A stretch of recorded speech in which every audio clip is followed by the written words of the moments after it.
All right. Hey, folks. Hope everyone is having a good Thursday. Sorry, I'm a little late here.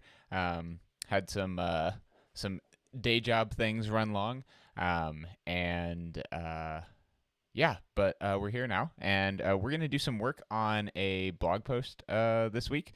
Same as we did last week. It's actually gonna be kind of a follow up, but I'm gonna be talking a little bit about a pretty simple concept, but why um, lookup tables on an FPGA make good candidates for distributed RAM. So essentially, like, why can they be used as storage elements? And this isn't really super novel, if you will, but it's one of those things that just kind of like clicked for me, and I thought it was an interesting insight. And that's one of the things that I'm trying to do with all of the work I do on the MOS computer project, is just kind of like capture those insights so other folks, when they come along, they maybe click a little faster for them, or they get some insight into how things work. So anyway, we're going to jump right into that. Let me see if I can get this large view of my face off the screen, and we can actually start building some stuff here. Let's make sure the stream's all good. Last week we had some issues with audio and video cutting out, so feel free to comment if you see any issues. All right, so we should be getting my development machine coming through here now, hopefully. All right, I'll keep that as is. Let me move some of my chat stuff around here. All right, cool. So I've got, same as last week, the MOS code base open here, and I still have the same branch we were on, and so we're going to keep messing with that a little bit. And then over here is my blog. So this is what we're actually going to be doing some of the writing today. Looks like we do have someone in the chat. Hey, Daniel, thanks for joining. Appreciate it, and appreciate the retweets on the... Oh, no audio? No audio yet. It does seem to be coming through. Let's double check that.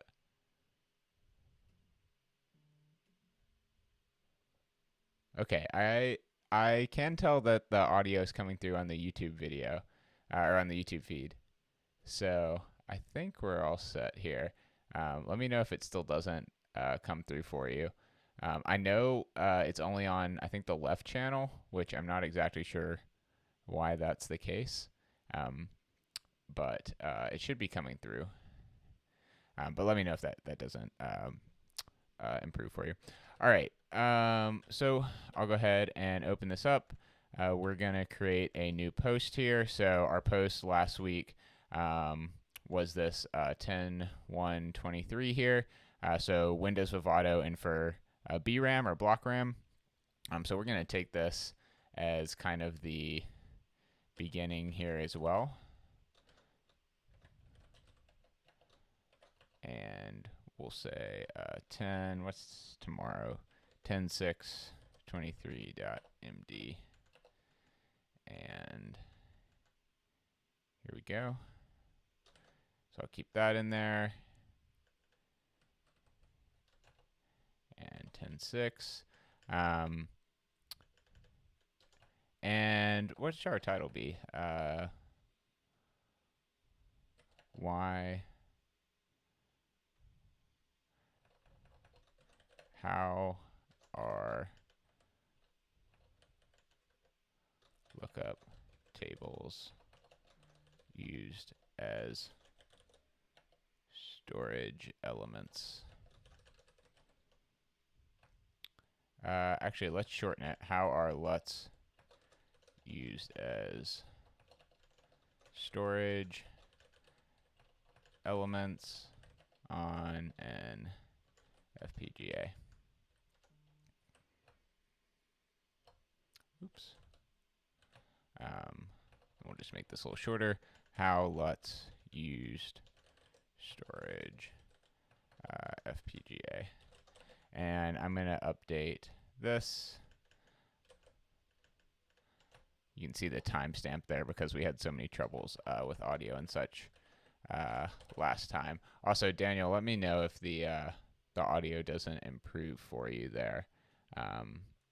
Seemed to be working when I was testing, but it could be still messed up. Also, I'll make this a little bigger for folks to be able to see here. All right. Cool. And I'm going to open up Firefox. And we are going to get into a few different things here. Let's see. Louder. It is very loud. Are you potentially somehow, if you just have the right channel, it might be not coming through? Someone told me that the right channel was really quiet last stream. Actually, let's just see if we can fix that up.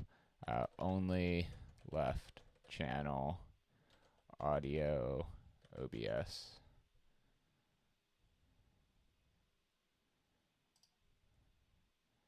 Is there a... Here we go.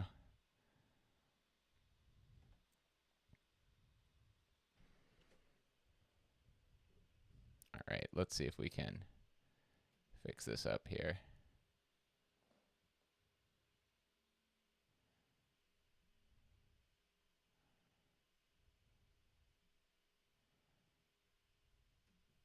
We'll just try mono. Okay. So, okay, that seems to have fixed it, maybe. Let me know if that got louder for you there. Here, I'm going to change up the... Okay, that seems to have fixed it.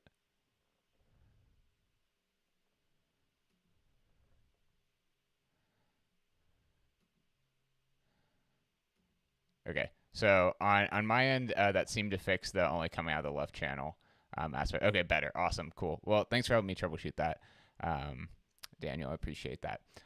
Okay, cool. And cool.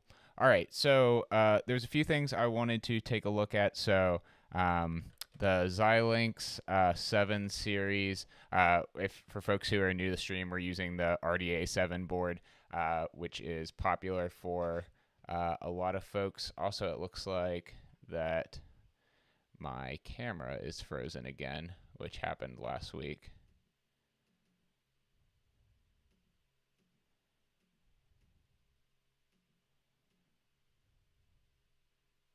All right, that seemed to have fixed it. Although now I'm very small. We'll fix it up here.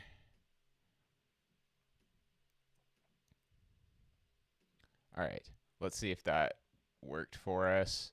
And if my... Okay, this still seems to be working. So we'll keep this going for now. Yeah. I don't know what the deal is with the camera. Okay, Xilinx 7 series configuration guide was one of them. And then the, I think it was Xilinx 7 series data sheet? No. Let's just see if we can, this might be it here. So I know we want the configuration user guide. Configurable logic block. Okay, yeah. So there's two of these here. These are kind of old, but I was looking at them earlier, and they seem to be working okay for us. Geez, the camera is really messed up here. It's kind of throwing me for a loop. Let me see if I can fix it again.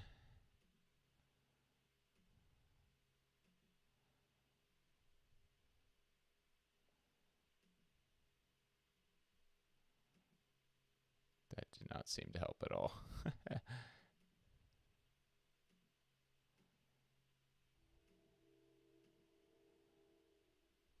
Let's see. Okay, that froze it. And now let's bring it back. Now, no help. Oh well. That's fine. This is still working at least. So we'll keep going here. Okay, so the big idea and what I kind of want to stick with today um, is that let me open up XColorDraw, is that you can use lookup tables for memory in your FPGA designs, right? And the reason why you can do that, so typically lookup tables are used to implement logic functions, which is why you have kind of reconfigurable hardware on an FPGA. But the reason they can also be used as storage elements is because when you configure an FPGA, you are actually writing to the SRAM in the lookup table to implement whatever logic function you want there. And so you can also just write to the FPGA as part of the design as well, right? Treat it like memory. You can write and read from it.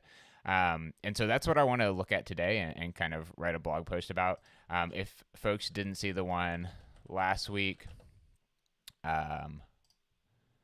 this is the Windows Vivado N for BRAM. So we talked a little bit about the difference between block RAM here. So you can see this large block RAM and also on the device. And then you can also see using the distributed RAM, so memory implemented in lookup tables. And you can see how that's kind of spread apart here. Cool. All right. So first thing I want to do is open up. Actually, first thing I want to do is copy these down in here. So we'll just say I'm going to get rid of these before I actually post, but we'll just put some links in here. CLB docs and configuration docs.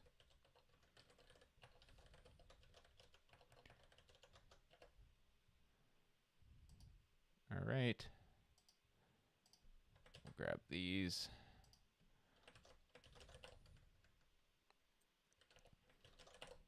And I'm going to go ahead and open up Vivado as well. And you should be able to hear my fans cooking here pretty shortly. All right. And we'll still have the design from last week in here because I unfortunately have not gotten a ton of time to do work on this recently. But we can pop this open and see what we have here. While it's happening, let me do one thing here.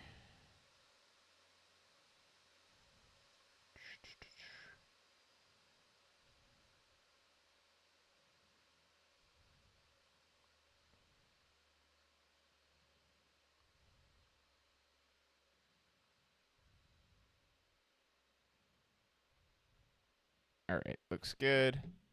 And everything's still working. All right, cool. So what's the last design we had in here? Okay, so this is the distributed RAM example we saw here. I'm going to open this up over here, and we can take a look at it where I typically edit. And this may be BRAM. This is outdated. So I think the last one that I ran implementation for was probably this one. Yeah, exactly. And so, yeah, I made the register array quite small here. Yep, so okay, it's still set. So we could also bump that back up to 255 if we wanted to. And get back to looking at the distributed RAM, but we can also do it just zooming in here. I want to open up the schematic and we can see what this looks like. All right, so this RAM 32M and RAM 32X1D elements here are what we're going to be focusing on, and you're going to see this write enable. So basically there are a few lookup tables that are being kind of strung together here to implement this RAM. And we can see there that there are 5 input LUTs, it looks like. And that write enable is what's allowing us to do this. So let's see if we can trace that write enable. So they're all chained together, which makes sense. And that's coming out of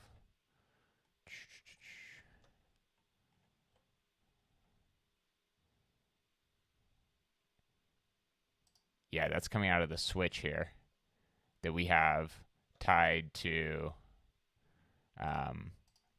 so input right, and let me split this here in the BRAM top. We have our two switches here on the dev board that the FPGA is on. So these switches down here at the bottom, and we're passing those in for read and write here. So when switch 0 is high, we should be writing. Cool. Okay, so let's start with a little introduction. In last week's post, we explored, and also I like to just go ahead and put these in here. To do, we explored when Vivado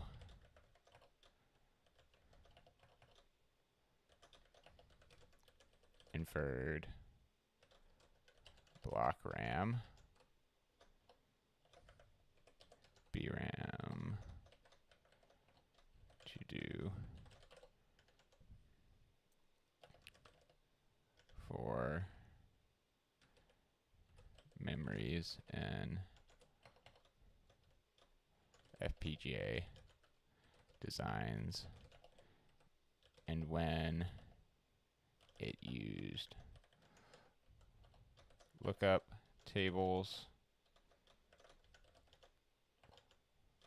LUTs as distributed RAM instead. All right, we might add a few more links there in a minute. One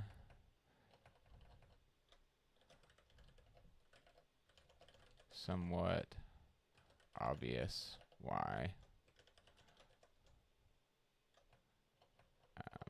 we'll use the abbreviation, why BRAM can be used for memory in an FPGA, i.e. it is literally a RAM, a memory element.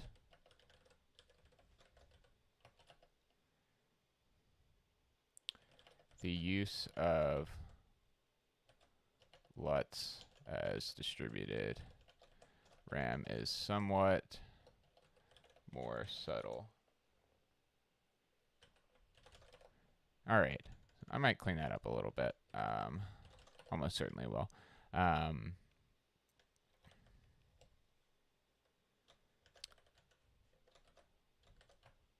see.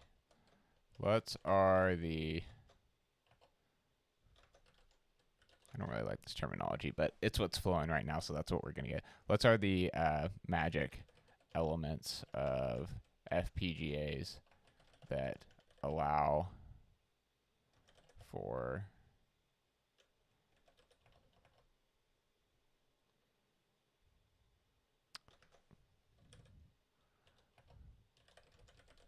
reconfigurable hardware.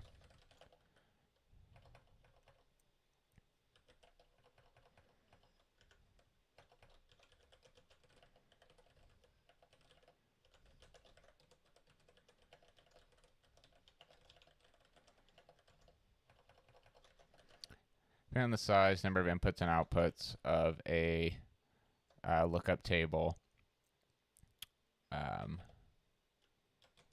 any logic function can be programmed as part of a design.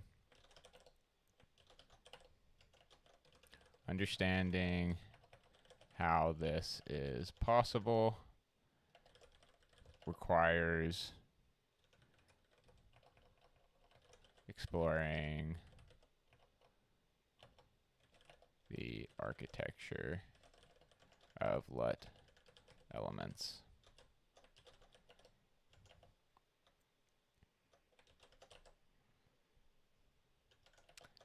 I'm currently, let's say, we have been using Xilinx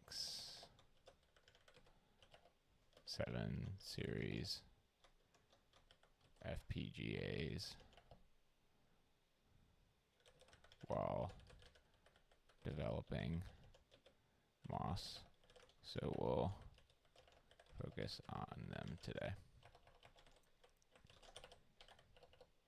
Okay, so maybe just kind of a high-level overview is like one, LUTs are made up of SRAM and multiplexers. Two, when we configure an FPGA, we are writing to the SRAM, which influences the outputs. The output when various inputs are supplied at runtime. Runtime is kind of a funny concept with hardware. When we configure an FPGA, we're writing to the SRAM, which influences the output when various inputs are supplied. So the consequence of that is that LUTs need to be able to be written to multiple times. Need to be able to be written to for FPGAs to function. So we can repurpose that functionality to implement a memory. So that's basically saying that we are able to take this write enable, and where's the one I had expanded here? Oh, this is the one. We're able to take that write enable and pass it down to all of these elements. And then when it's high, right, we'll be writing on this write address. I wonder if, let's see if any of the other elements in here. Okay, so this is actually pretty helpful. Here we have a 6-input LUT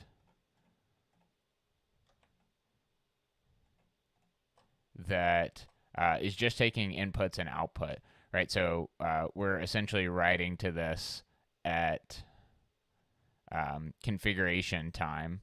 So when we're programming the FPGA with our logic design, and then it's pretty much static, right? The inputs for any set of inputs, the output will always be the same.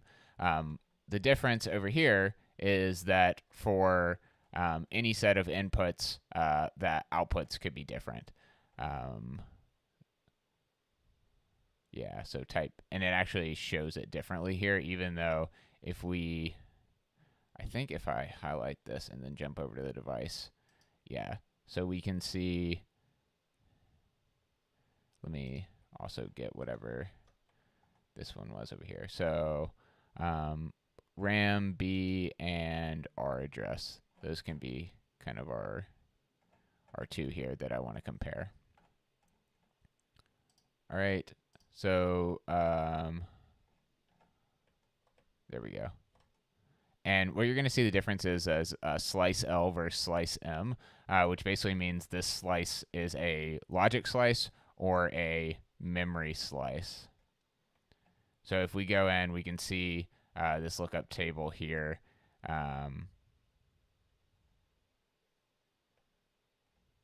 kind of interesting how it has this 5-input LUT within the 6-input LUT. I think it's just showing how it's being used here. Actually, we could go up to maybe another slice. Huh, no, it's showing that everywhere. Interesting. Notes.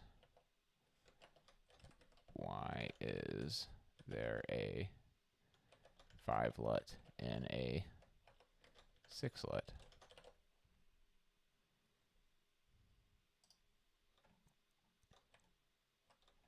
All right, and then in the slice M here, we have the same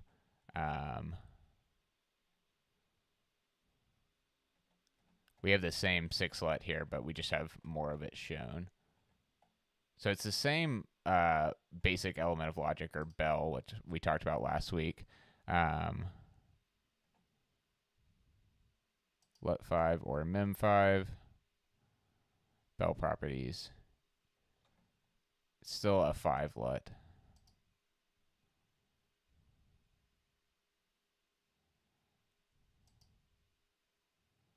The cell is a 6 LUT. And the basic element of logic is a... interesting.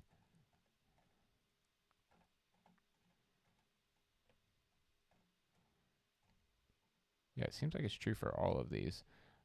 Let's see if we can find any information on that. 5 LUT in 6 LUT Xilinx.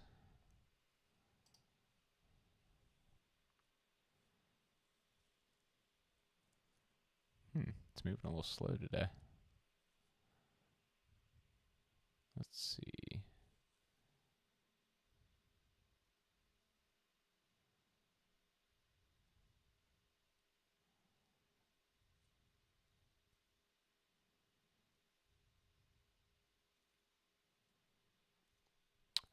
Let's pull up also the, I think I had some notes that I took last time.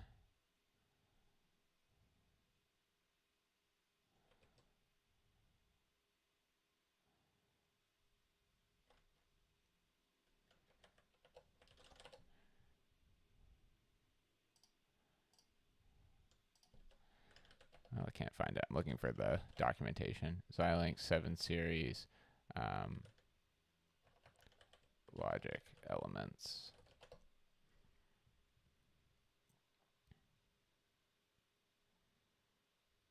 Design elements, this is the one.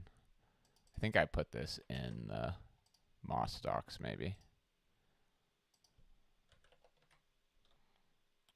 Design elements. All right, so I was going to look at the LUT5 and LUT6.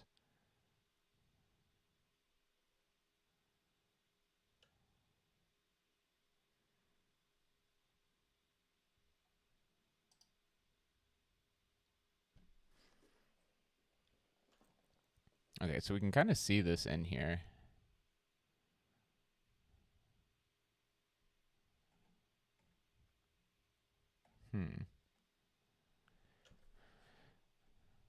LUT6 is mapped to one of the 4 lookup tables in the slice. The functionality of LUT6 is all the same.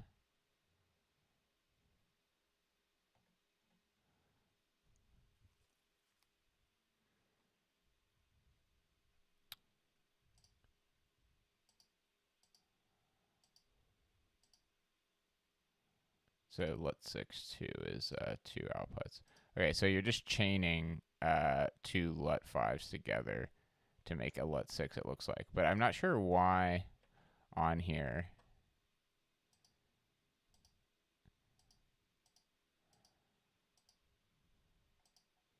Type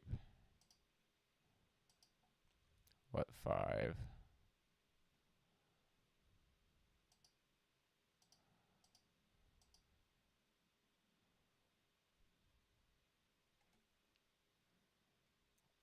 So I guess you can just use it as a LUT6 if you need that many. So in this case, I'm curious if this is a... Okay, so LUT or MEM5.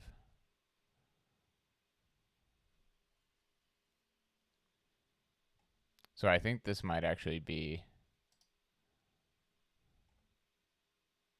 distributed memory.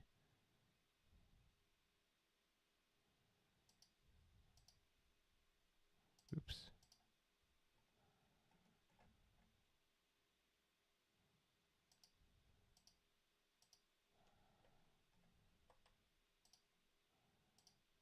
RAM. These are both RAM D32s.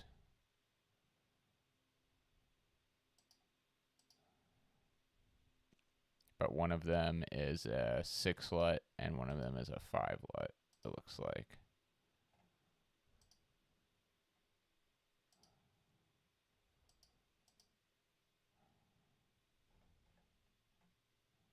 And the actual basic element of logic here.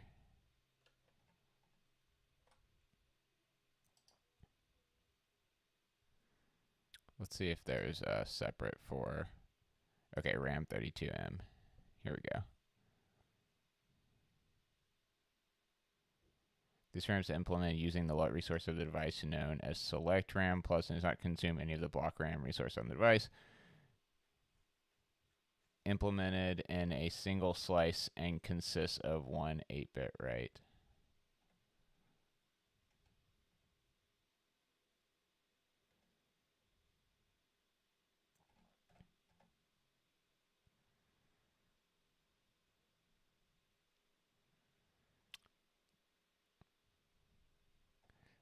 I wish it was more explicit about saying what the difference was between them here.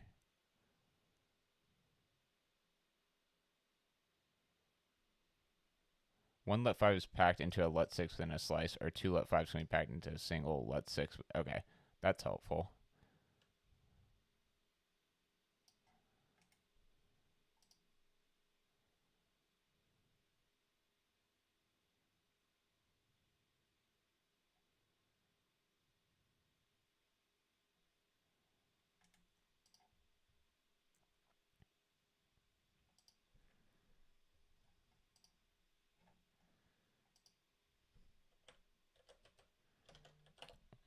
Close this to make this a little bigger here. All right.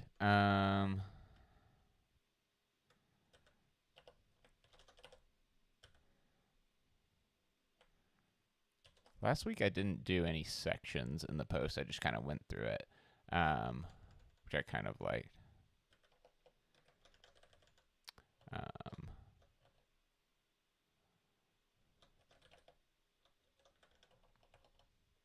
The design elements documentation for Xilinx 7 series FPGAs describes a few types of LUTs. What about the smaller ones? A LUT 1.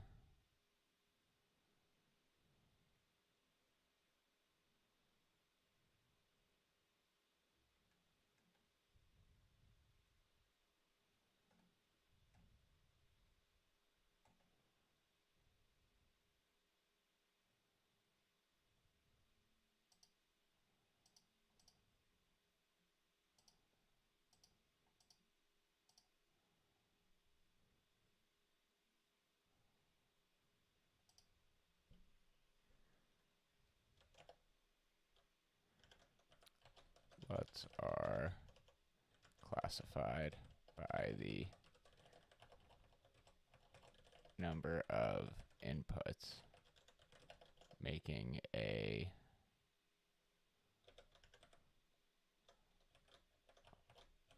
LUT 5 one with 5 inputs and a single output signal.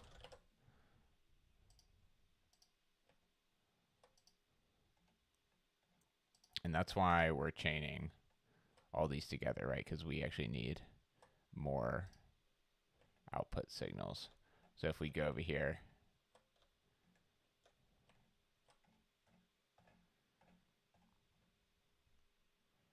yeah, okay.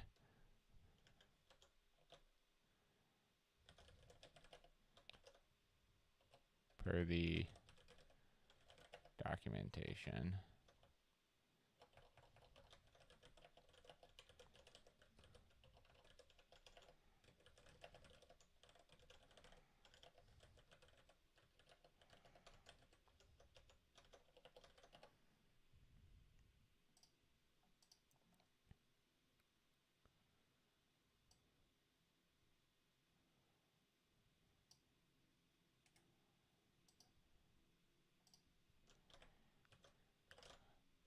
Oops. LUTs are the basic logic building blocks used to implement most logic functions of the design.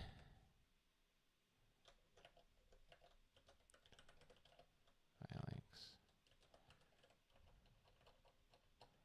Design.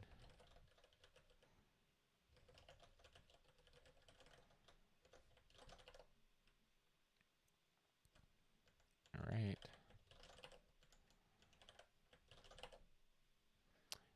Also, I'm going to go ahead and have this running too, so we can get our renders of it.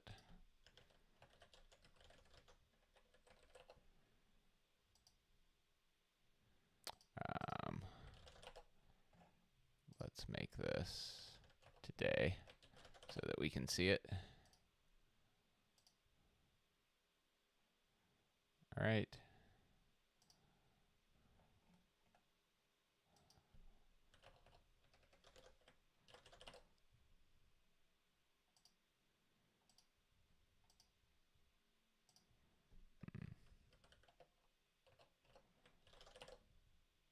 So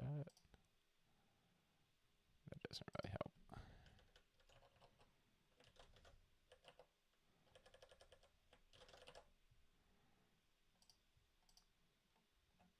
That's fine for now. All right.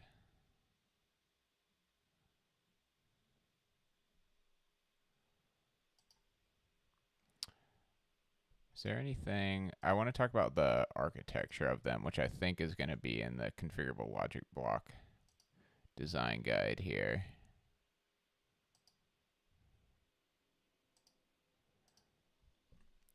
Function generators and 7 series FPGAs are implemented six input lookup tables. There are 6 independent inputs.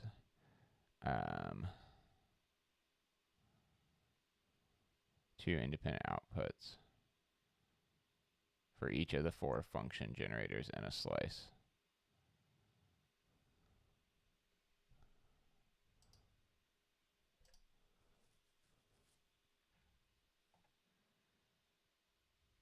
All right, so this is just describing the architecture. I don't know why there's only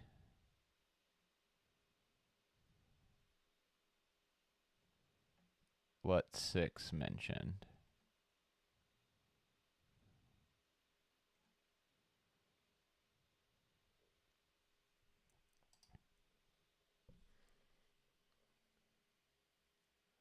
So here we get it talking about in slice sims, they can be implemented as synchronous RAM resource. RAM elements are configurable within a slice sim to implement these configurations. Distributed RAM modules are synchronous write resources. A synchronous read can be implemented with flip-flop in the same slice. By using the flip-flop, the distributed RAM performance is improved by decreasing the delay into the clock to out value of the flip-flop. However, an additional clock latency is added. That makes sense. We talked about synchronous versus asynchronous in the post last week. For write operation, the write enable input driven by either the CE or WE pin of a slice M must be set high.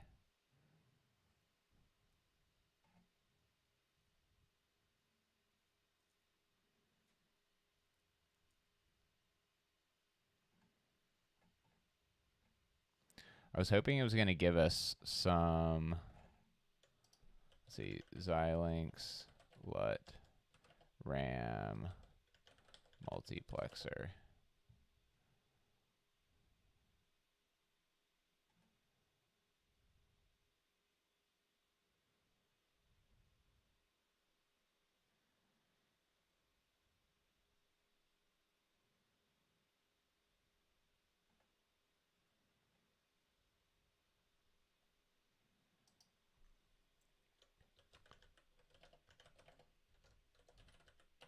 So that links LUT architecture.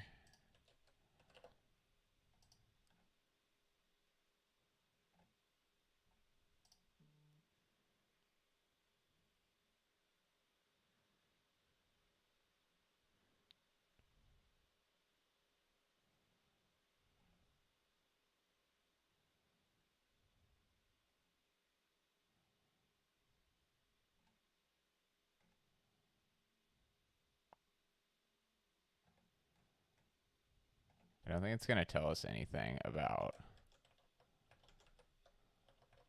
their. Let's just see if we can find some generic documentation.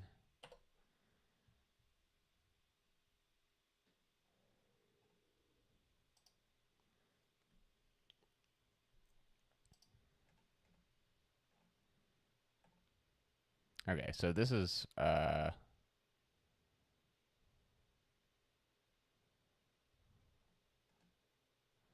so basically showing how you can have a truth table and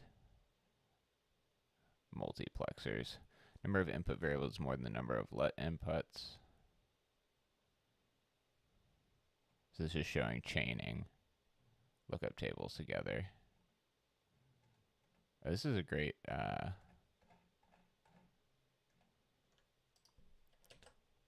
let's call out to this in here.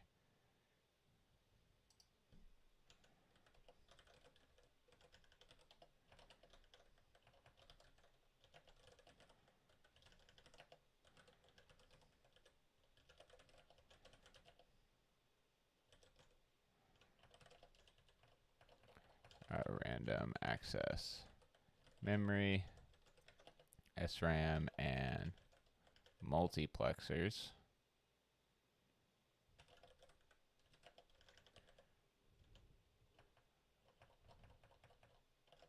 And the SRAM bits are written on FPGA configuration to influence,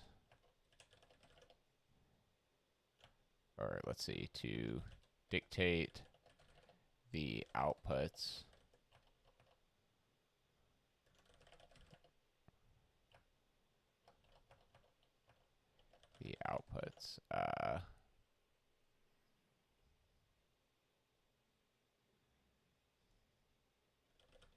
when various inputs are supplied. I think we kind of already said something like that, so we might need to synthesize that down. This creates a truth table that can represent any logic function.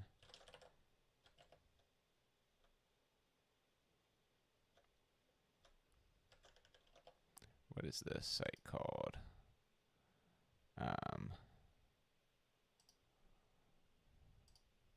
All About Circuits has a great post on internal architecture of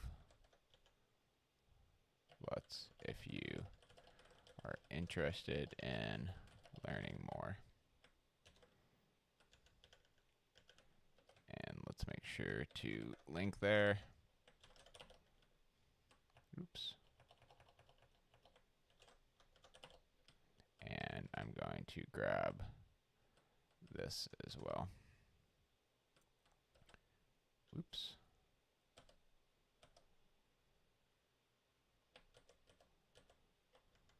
That was weird.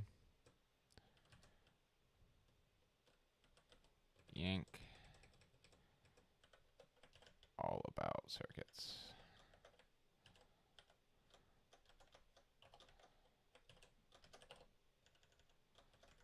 All right. Let's see how we're doing over here.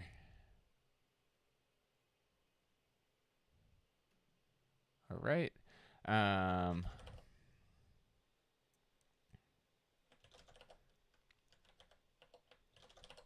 Maybe we can start doing a little diagramming as well.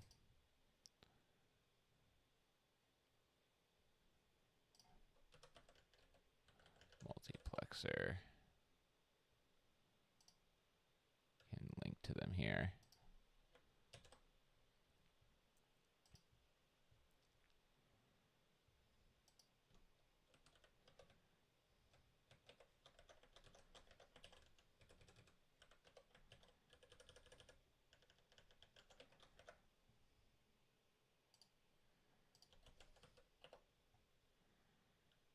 Oh, I always get SRAM, the bicycle company. SRAM memory. Here we go.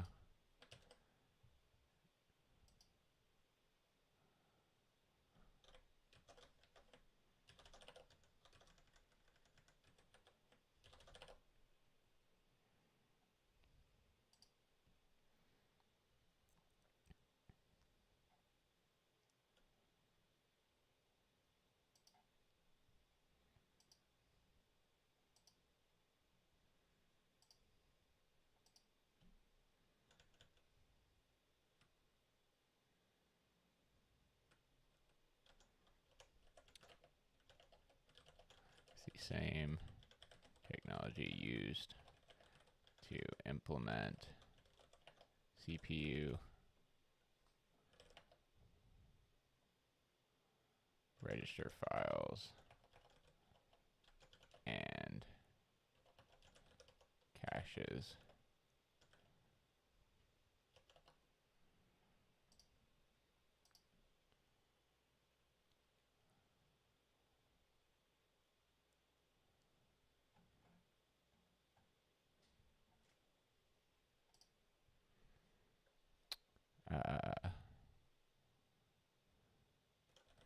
Is typically faster than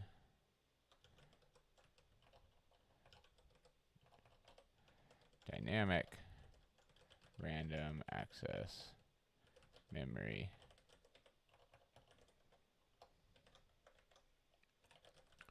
which has to be periodically refreshed to retain its contents.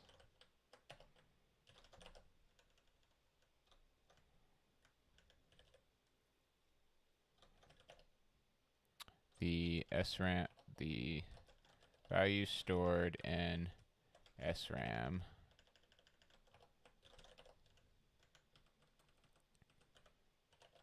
as specified by the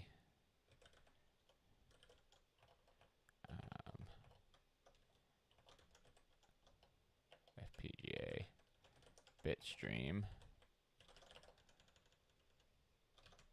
All right. And I'm gonna grab maybe some pictures here. So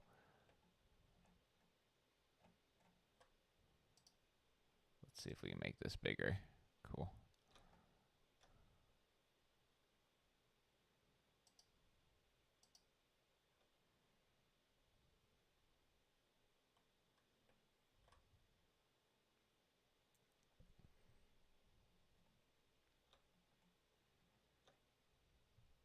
All right, grab a screenshot of that.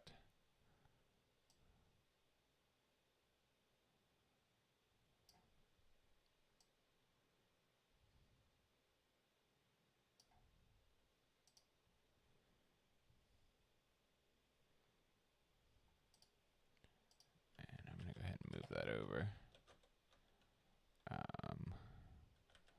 Pictures, screenshot. Oh, what was the, well, actually that's okay. We can get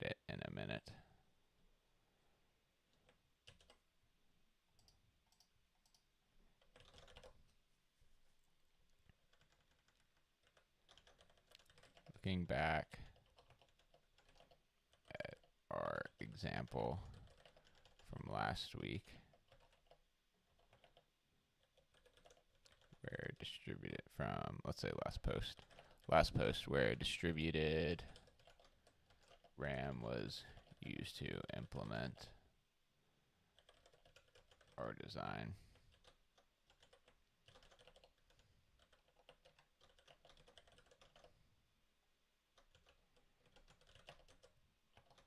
Random access memory.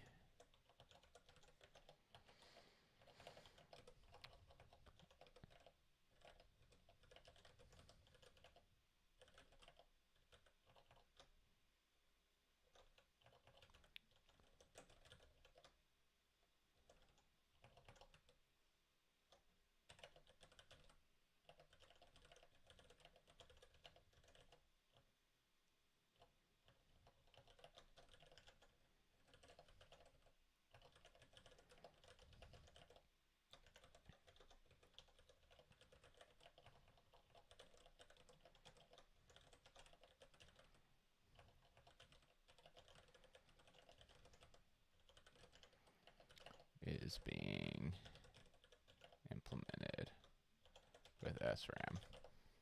So that was one of the things that maybe should be obvious, but kind of threw me for a loop. Was we were talking about distributed RAM, and I think my brain was just correcting it to DRAM. But you'll see that they'll when they talk about block RAM, they'll say BRAM, but they'll never say DRAM for distributed RAM because everyone associates that with dynamic random access memory, rightfully. This is why block RAM is sometimes referred to as BRAM, but distributed RAM is not referred to as DRAM. Honestly, that could just be a post itself.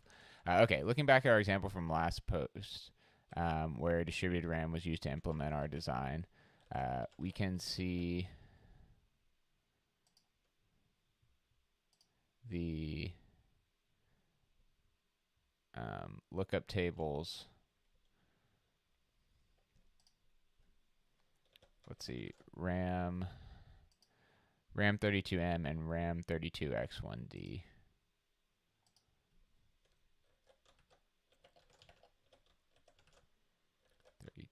32X1D elements.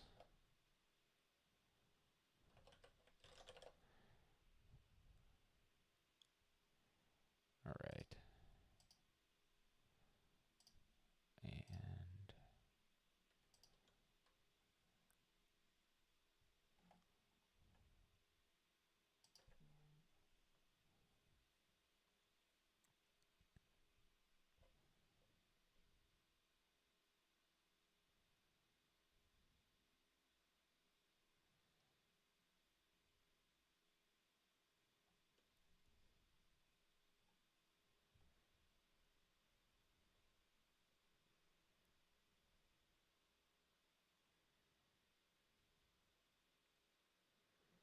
all right, and we can grab this.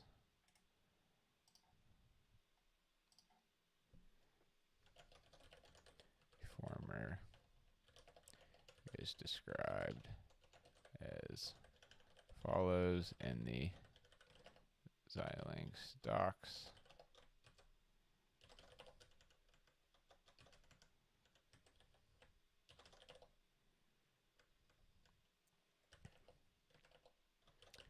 Expanding the element reveals the underlying LUT elements.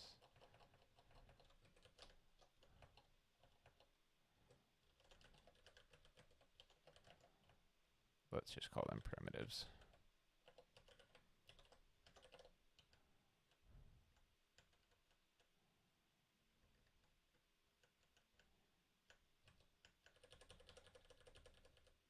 Let's grab that. Oop. Oops.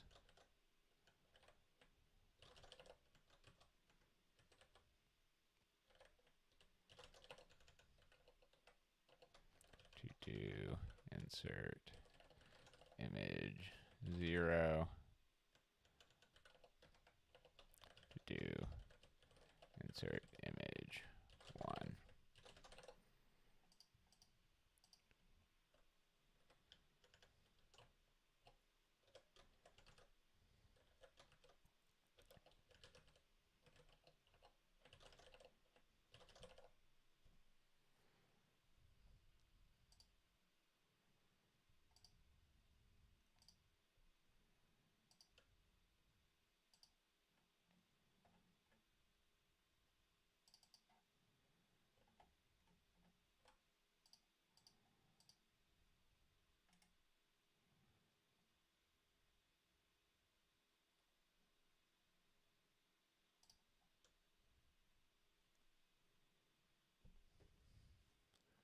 RAM A.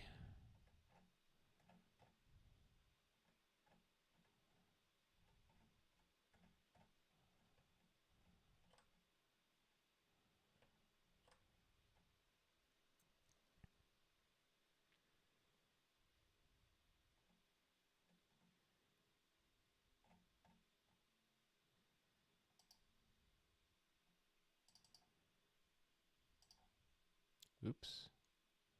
That is not what I meant to do. Doc. Restore. Okay, here we go. This is a cell.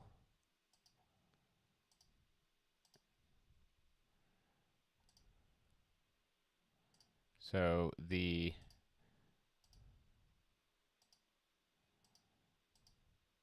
okay, these are both considered cells, I guess. That's somewhat annoying.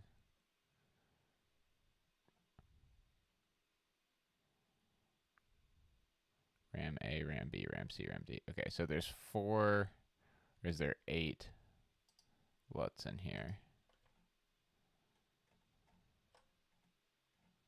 I guess just 4, okay.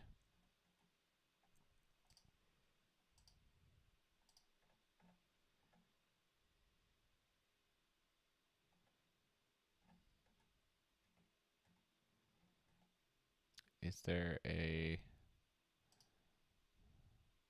RAM D32? Is that, do we have one of those? Maybe it's just describing RAM D32. No, okay.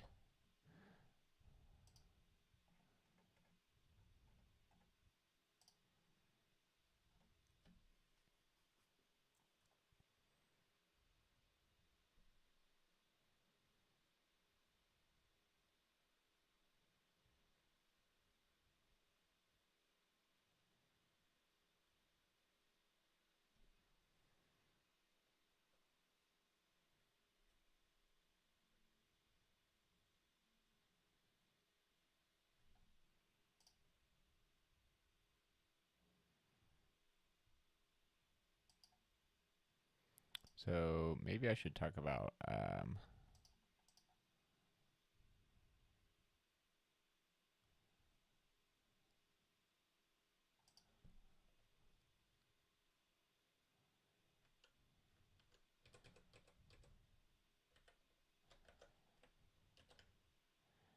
oops, I want the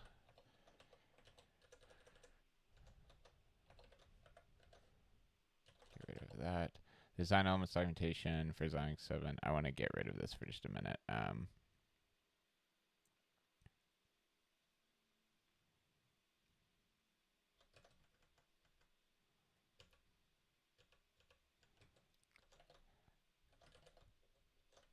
Xilinx design elements documentation describes LUTs as follows.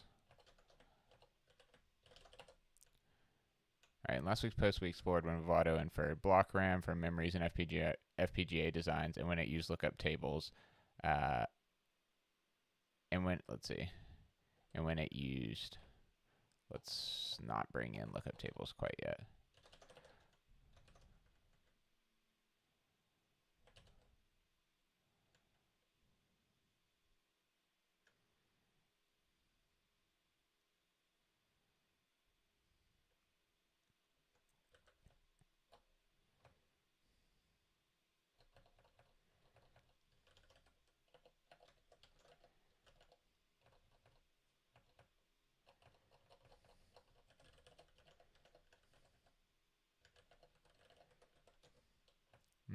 There's a little more nuance. While it is somewhat obvious why BRAM can be used for mirroring FPGA,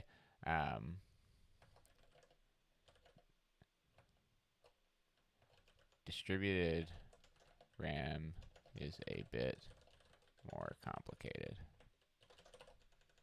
I don't really know if it's more complicated per se, but oh.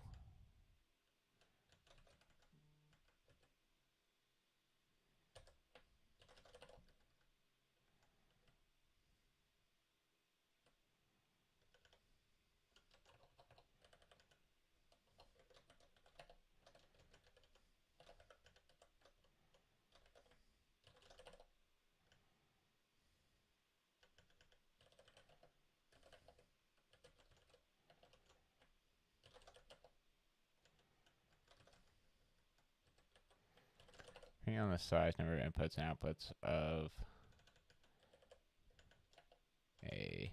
any logic function can be programmed as part of a design.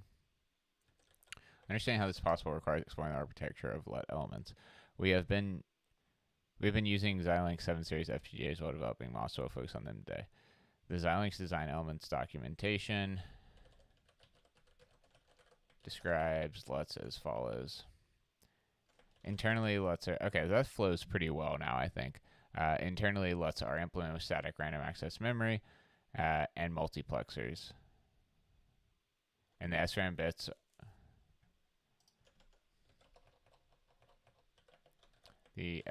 are written on FPGA configuration to dictate the outputs when various inputs are supplied. SRAM is the same technology used to implement,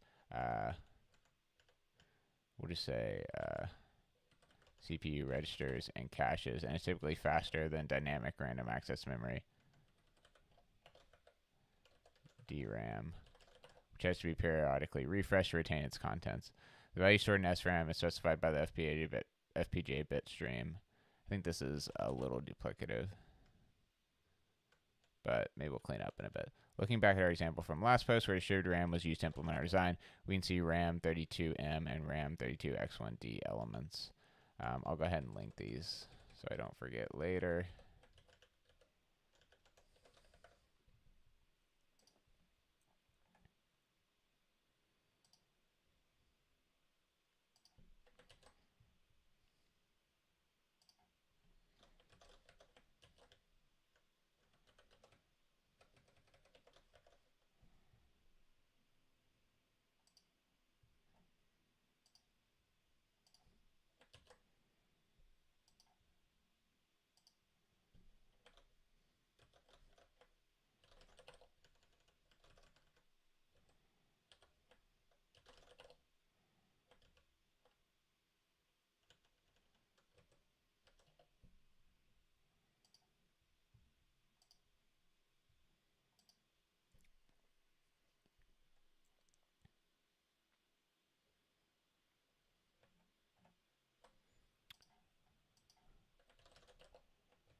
And did I put the note about the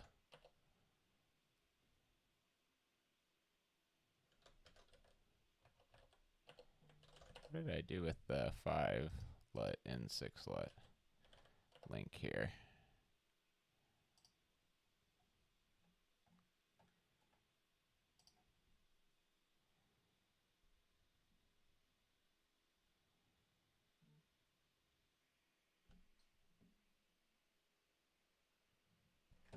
Oh, hold on one second.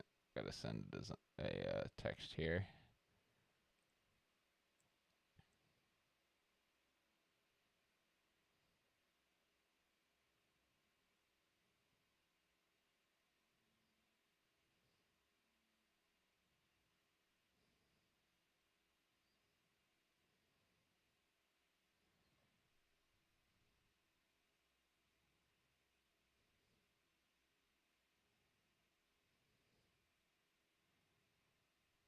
All right.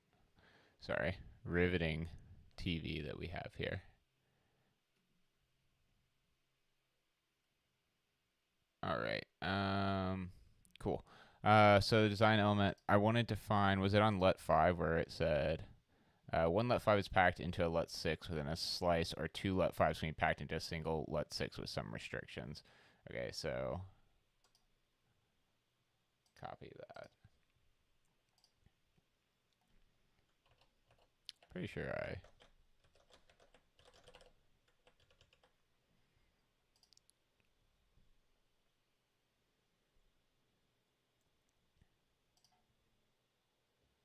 So yeah, LUT 6 is.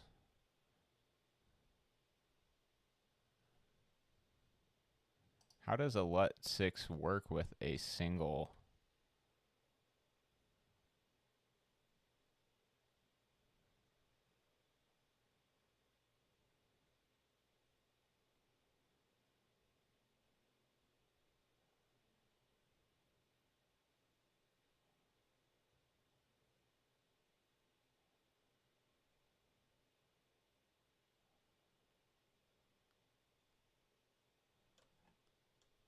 If there's only one LUT 5 in a.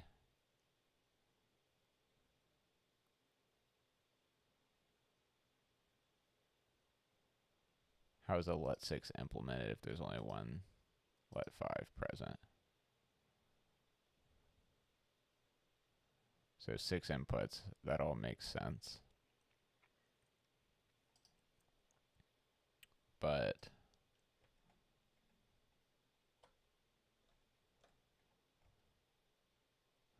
write enable.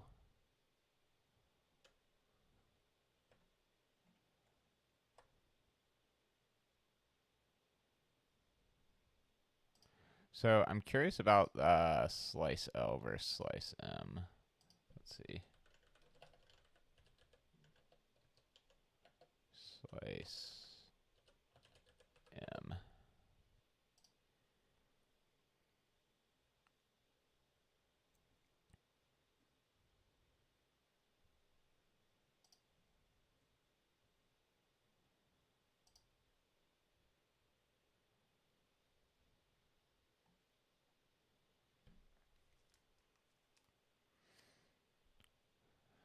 They're CLB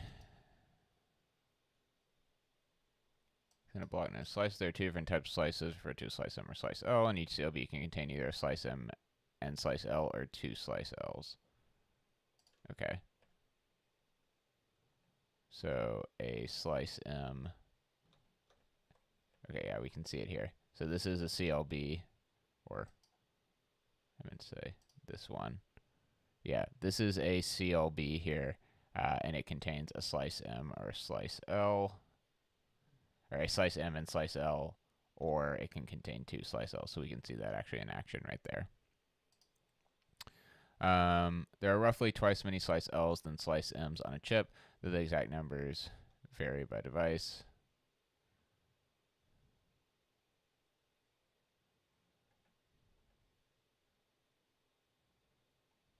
Oh, nice. This is also.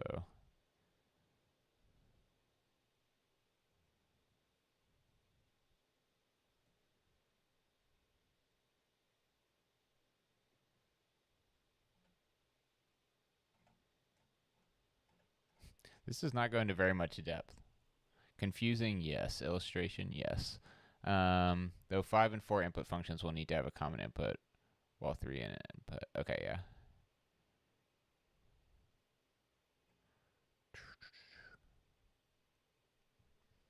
All right.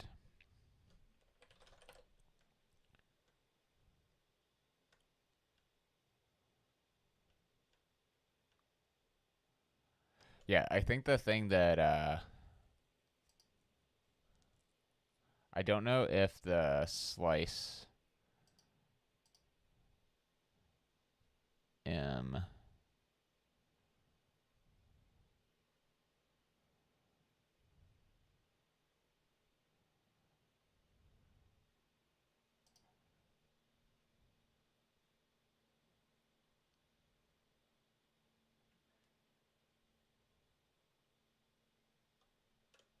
every slice contains. These elements are used by all slices to provide logic, arithmetic, and ROM functions. In addition, some slices support two additional functions: storing data using distributed RAM and shifting data with 32-bit registered. Slices that support these additional functions are called slice M. Others are called slice L. Slice M represents a superset of elements and connections found in all slices. Okay.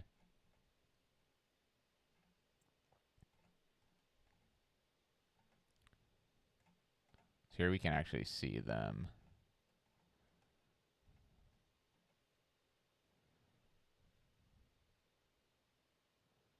There are six. Wow, they really just kind of copied this for the digital int post there, I guess. There are six independent inputs, two independent outputs.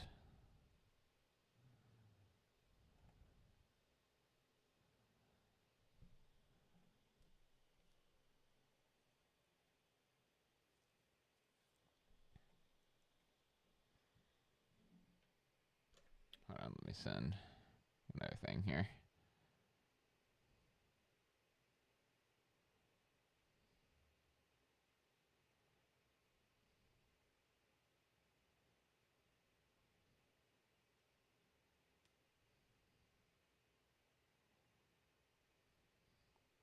All right. Show both the register only and register latch configuration in a slice.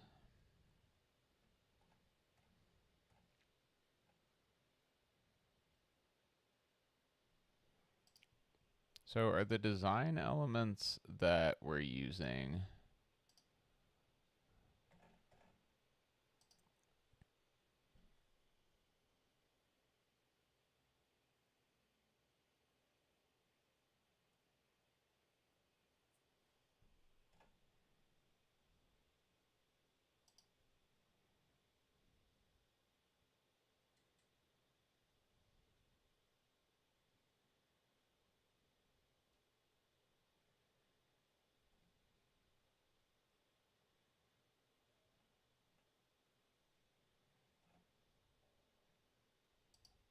what I'm curious is if there's actually any like LUT ones on this device.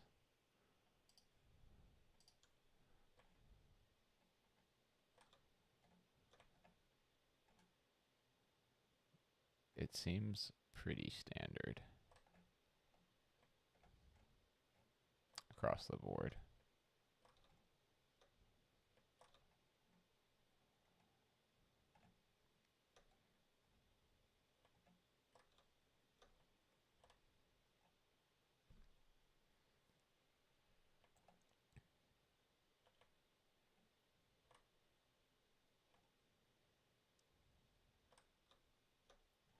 So the LUT itself has multiplexers in it. And then there's also a 3 muxes here in the slice M.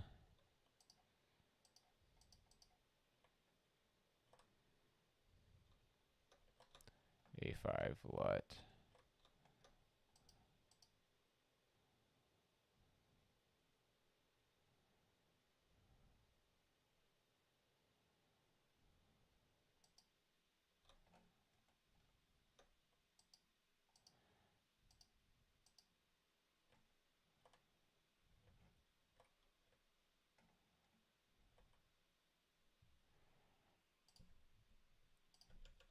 Difference between slice L LUT and slice M LUT.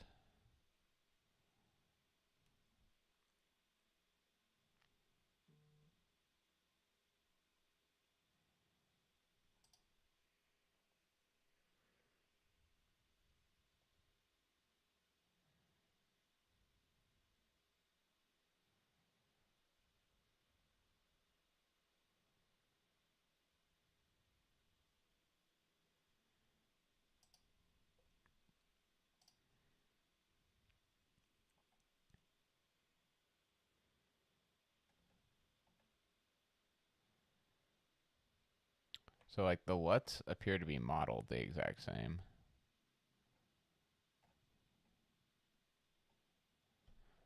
So using ultra scale, which is a little different, but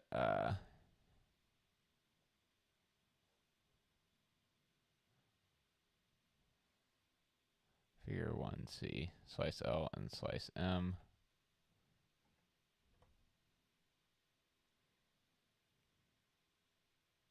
Due to the modest differences in logic resources, slice support various configuration. We paste in both. On the other hand, shifts and distributed ramps can be placed in slice M.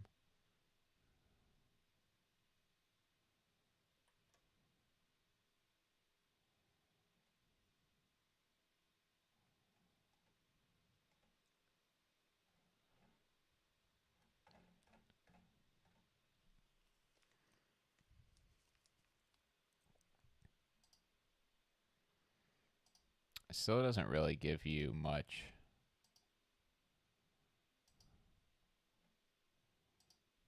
info about the difference here. Where were we looking at the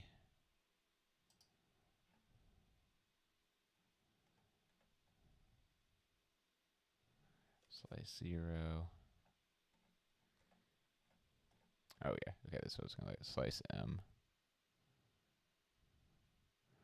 Yeah, so we can't really tell how the lookup tables are implemented here necessarily.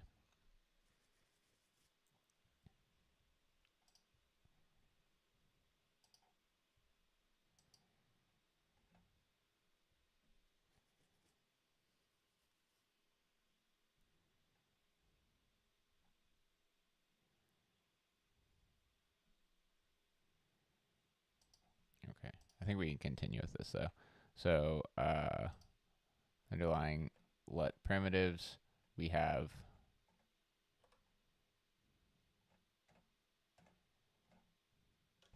RAM D32 and RAM S32.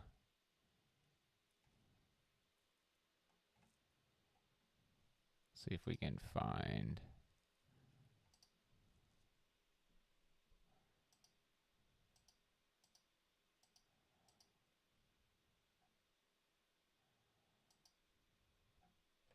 the difference between the two.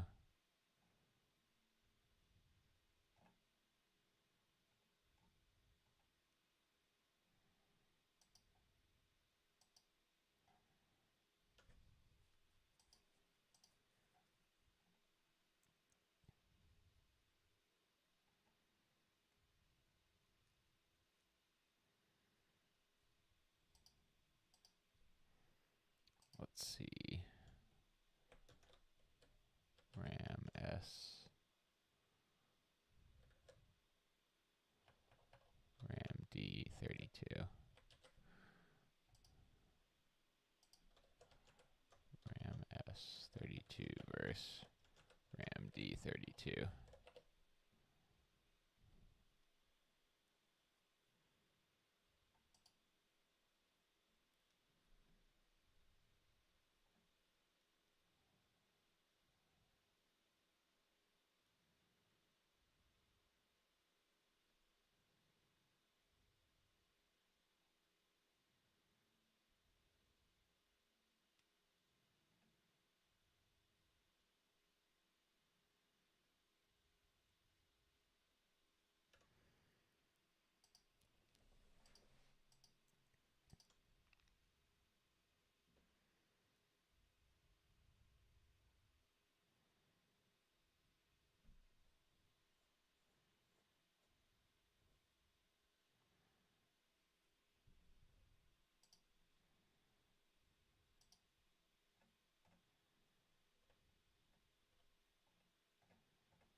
So I think the part that's giving me pause is like the lookup tables used over here, the LUT6. They don't have write enable, so they need to be able to be written to at runtime or at configuration, but they can't be written to later on. So yeah, I'm not exactly sure why that is the case. Potentially it just like they ostensibly have a write enable signal that is used for configuration so that they can be programmed to implement a logic function, but they're just not using it necessarily here.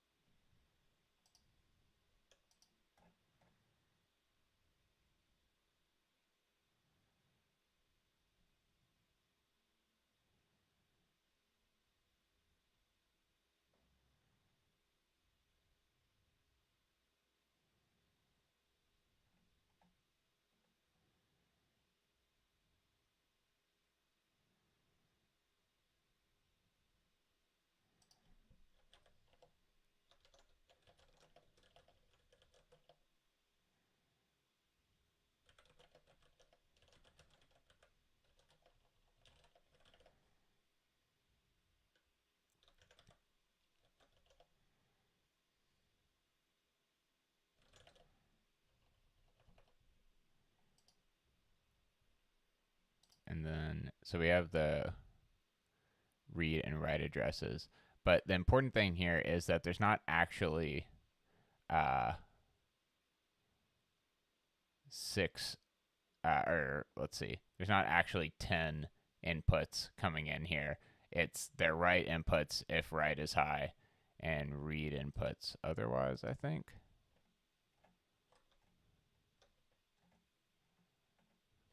Because it's still a five LUT.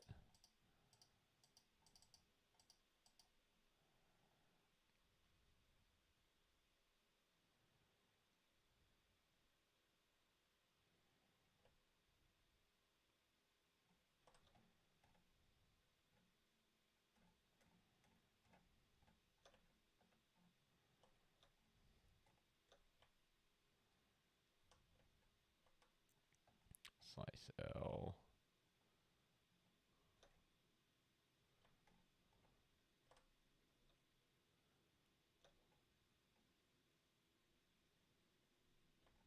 I don't think they physically have.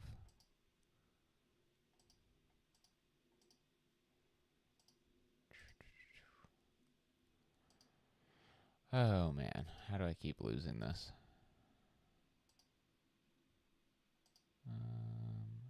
It's definitely over here.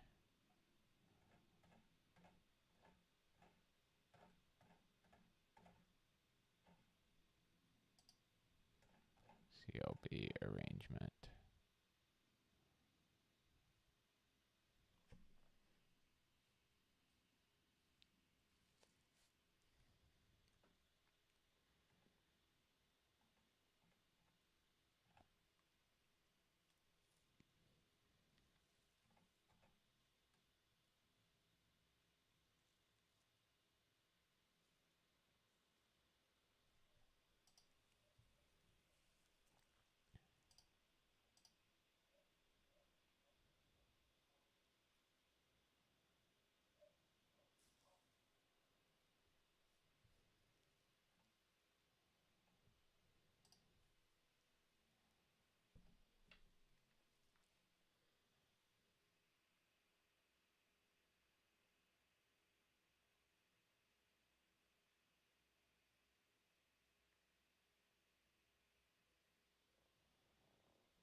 One half of the LUTs in every CLB are LUT RAM and SRO.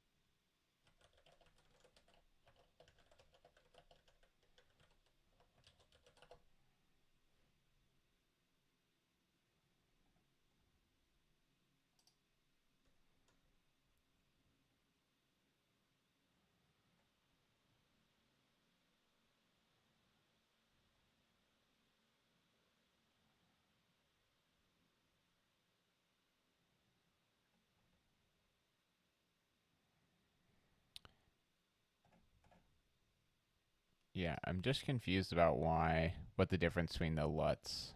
I mean, I understand the functional difference between the LUTs and the slice M and the slice L, but I just don't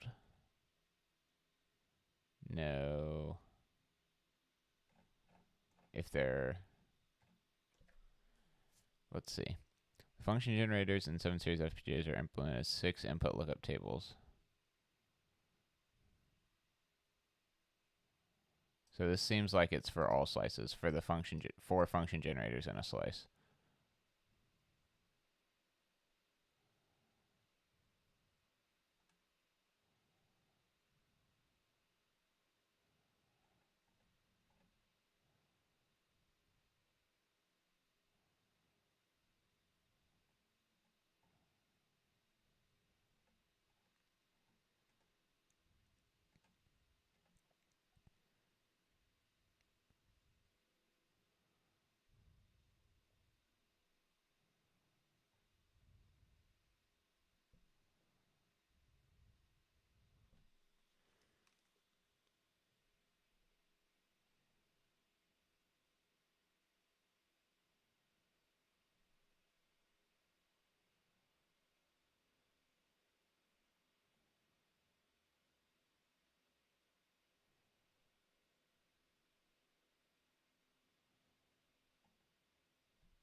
RAM 32M. Number of LUTs 4.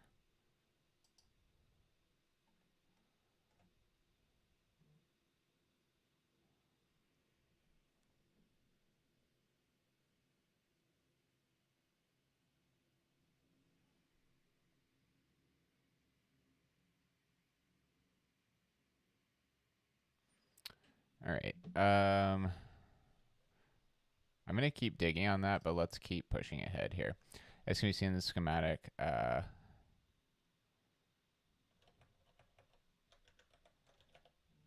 LUTs support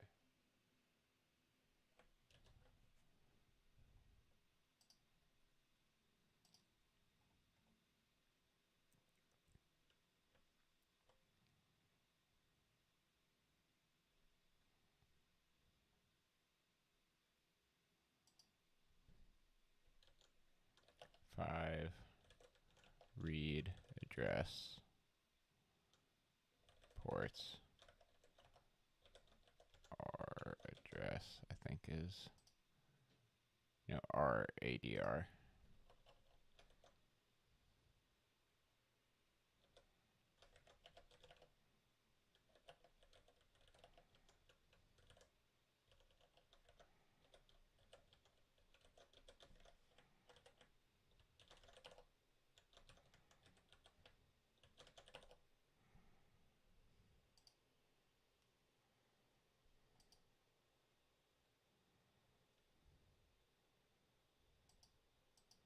Yeah, it's interesting that the 6 input LUT is not even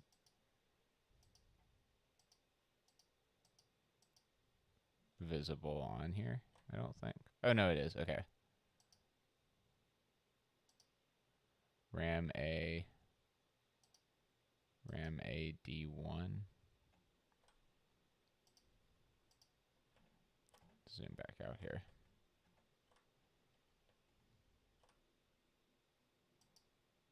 Oh, okay. So RAM AD1 is the 6 input, and RAM A is the 5 input.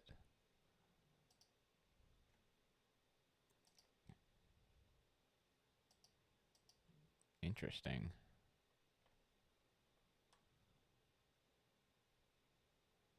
But they both look the exact same on here.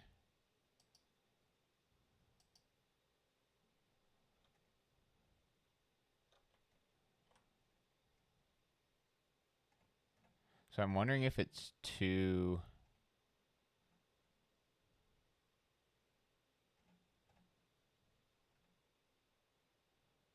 Why is this a 6 input LUT? This is very confusing.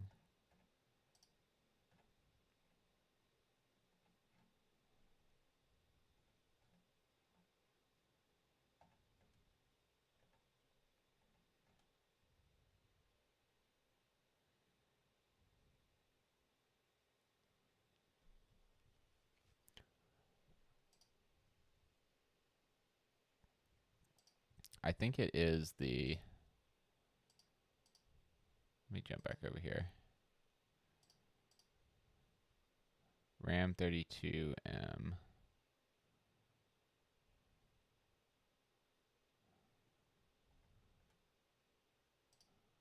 Let's look at that LUT 6 again.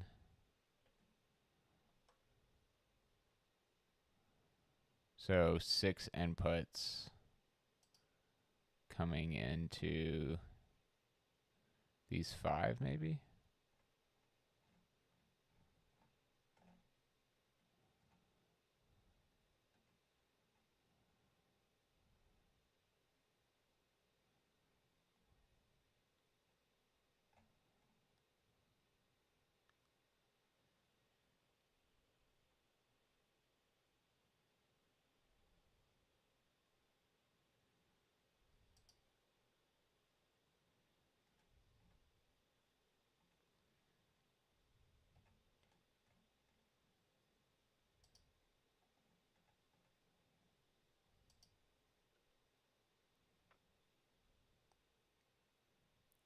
Q.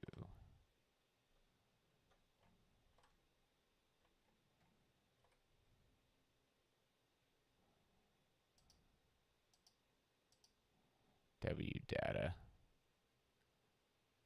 So that's, yeah, that's the right address. And then data in A, data in B.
Looking at the device, the LUT 5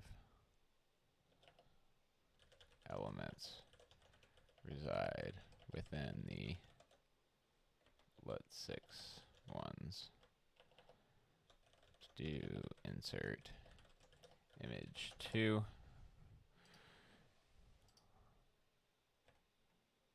Whoa, that's fun.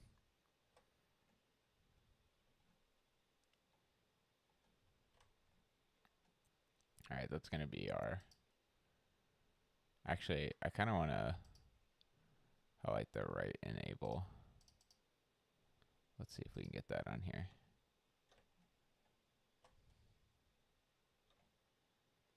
That's pretty cool. It's the IO blocks.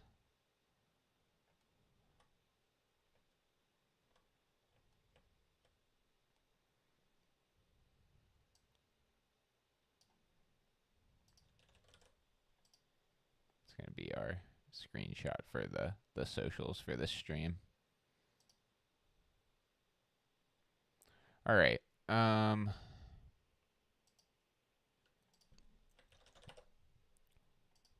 Oops. Let's see if I can make any headway with select RAM plus. That did not work. Select RAM. What is it? That's what I'm wondering too.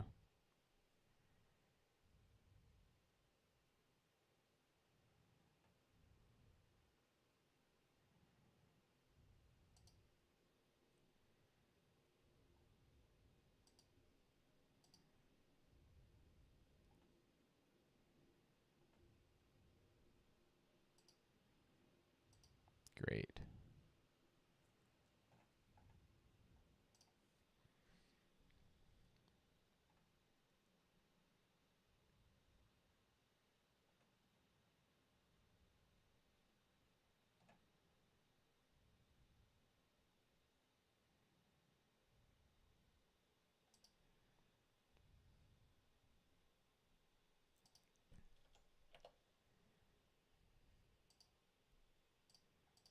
I've been trying to lean into the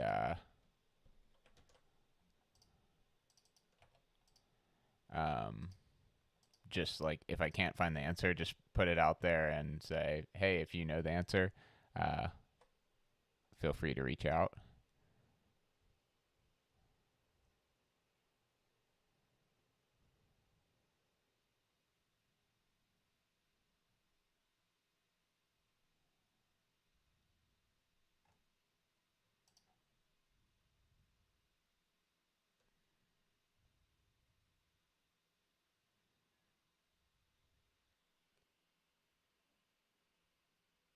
There's also a bug on my microphone right now. Interesting.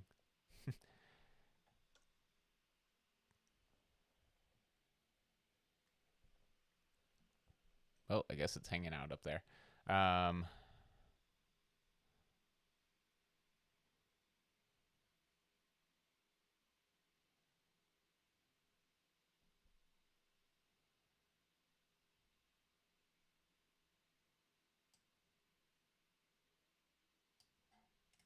We'll drop this in here. I might have to hop off here in just a minute.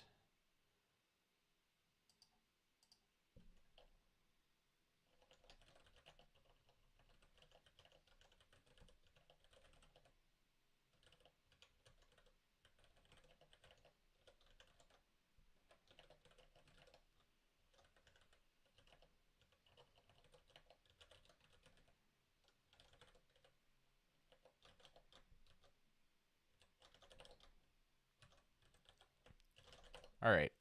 I think that's as long as I'm going to be able to go for today, unfortunately. But appreciate folks stopping by. I think we made some good progress here. I'll keep rounding this out, maybe do another stream. And then once it's ready to go, we'll post it, and that'll be that. Let me switch over here, and we'll see if I can get my camera to align correctly.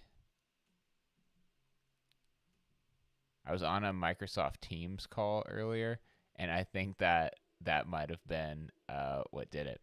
But we'll do it with the bars on the side here. Let's see if it'll come over. Cool. All right. So looks like we're watching a film that was intended for another screen. But anyway, thanks for joining. If other folks are looking at this in the future, feel free to comment with things that I missed. Obviously, I was a little bit in the weeds today. So hopefully we'll continue to make some progress here. But hope this is useful for folks. Obviously, feel free to reach out if you ever have suggestions on how it can be more useful. But right now, I'm just kind of showing y'all how I'm making progress here. So thanks, and I'll keep it going if it's helpful for folks. See y'all.